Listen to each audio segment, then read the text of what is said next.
When Travis saw Charlotte Nash with his Tickle Me Elmo, he went berserk. He was over 200 pounds and extraordinarily strong.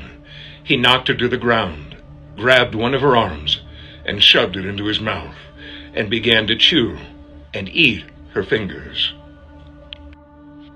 Sandra was horrified. Immediately, she went after Travis and tried to wrench him away, but he was too strong. She soon realized that there was nothing to be done but to call 911, and she did.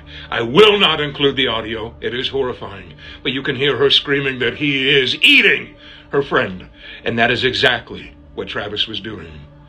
Sandra put the phone down and went on the offense and did everything that she could to get the chimp off, even taking a knife from the kitchen and stabbing the chimp. He turned on her horrified and then continued his grisly attack. Sandra withdrew, watching in horror, realizing that there's nothing that she could do to overpower the chimp or even get her friend away, and she begged police to get there as fast as they could. By this time, the chimpanzee had turned his attention to her breasts, where he had ripped them off. It was desperate. Sandra was doing everything that she could to fight back, but she soon realized there was nothing to be done. So she curled up in the fetal position and she laid there. The chimp soon turned his attention to her face, where he took her ears first, and then her nose, and then her lips, and then he began to eat her face. Friends, I don't think you understand the scope of the horror. In the wild, male chimpanzees, when they attack other males, will chew off their fingers, their toes, and their genitals.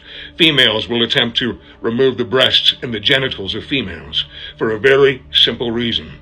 They cannot procreate. There is a reason that they attack like this. The emergency medical services had already approached, but they could not go to the house. The chimpanzee was in and out of the house, and it saw the EMS, and it attacked them, trying to open the doors, slamming its hands against the windows, screaming as blood was streaming down the chimp from Charlotte Nash and also from its own wounds inflicted by his very own mother, Sandra. When the police had arrived, Travis went after the police, trying to open the door.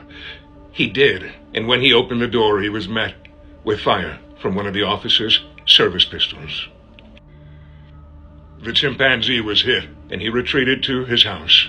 He went to his room, to his very favorite place. He gathered up his Tickle Me Elmo, and he died there. Travis the chimpanzee was raised as a human, without having the capacity of understanding what that meant. Sad story.